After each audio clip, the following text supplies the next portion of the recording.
सभी हरिभक्तों को जय माता दी।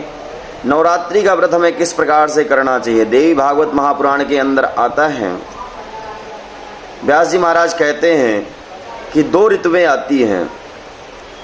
2 ऋतुओं में से आप किसी भी ऋतु की नवरात्रि का व्रत पूजन कर सकते हैं, अपितु दोनों नवरात्रियों का व्रत पूजन अर्चन करना चाहिए। 2 ऋतुएं कौन सी हैं?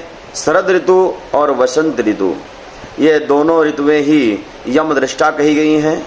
यम दृष्टा होने के कारण ये मनुष्यों को रोग उत्पन्न करती हैं, अनिष्ट करने वाले ये दोनों महीने, दोनों ऋतुएं हैं। इसलिए भगवती का पूजन अर्चन किया जाता है। भगवती के पूजन अर्चन करने मात्र से ही हम रोग दोष अनिष्ट से दूर रहते हैं। इसलिए हमें नवरात्रि का व्रत करना चाहिए। नवरात्रि का व्रत हमें किस प्रकार से करना चाहिए उसके भी नियम हैं। हम भूखे रह जाएं उसको व्रत नहीं कहते। देखिए, व्रत उस प्रकार से लेना चाहिए जो हमसे निभ जाए। सबसे पहले नवरात्रि के व्रत का नियम है कि आप फलाहार करके 9 दिन तक व्रत रहें। अगर आप फलाहार नहीं कर सकते तो एक टाइम आहार करके व्रत का करें आप नवरात्रि का।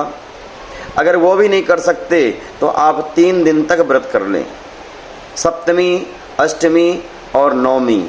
अगर 3 दिन भी नहीं कर सकते तो सिर्फ 1 दिन व्रत कर लें। संपूर्ण नवरात्रि का व्रत का फल आपको प्राप्त हो जाएगा।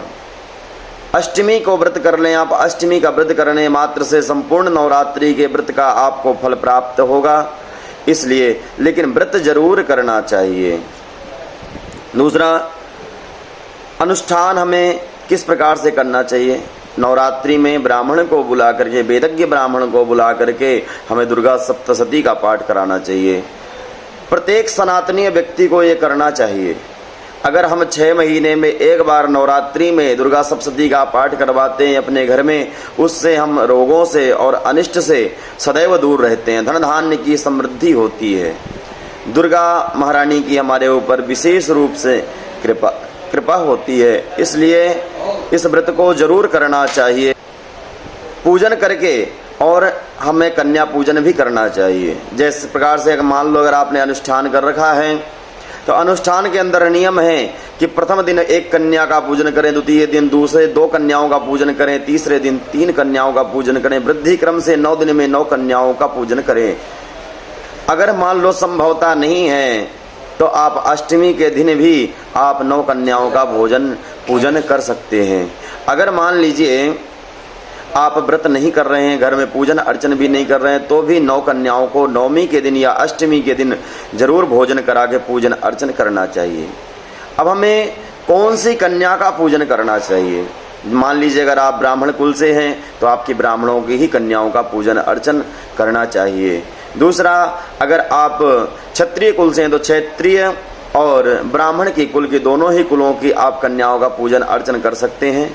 वैश्य कुल से हैं अगर आप तो आपको तीनों वर्णों की कन्याओं का पूजन करने का अधिकार प्राप्त है। और शूद्र कुल को चारों वर्णों की कन्याओं का पूजन करने का सौभाग्य प्राप्त है। लेकिन पूजन जरूर करना चाहिए। कौन सी कन्या का पूजन हमें नहीं करना है? मान लीजिए कोई कन्या है, अगर वो अंग से खंडित है, उसके शरीर में कोई एक अंग नहीं है, उस कन्या का पूजन नहीं करना चाहिए। जो रोग से ग्रसित है, बीमार है, उस कन्या का पूजन नहीं करना चाहिए। और मुख्य बात जो है कि कोई वर्ण संकरी है, जैसे उसके पिता दूसरे कुल के हैं और माता दूसरे कुल की है, तो ऐसे उससे जो उत्पन्न संतान है, कन्या है, उस कन्या का पूजन व्रत के अंदर नहीं करना चाहिए। अभी तो वह पूजनीय है लेकिन उसमें नहीं करना चाहिए आपको।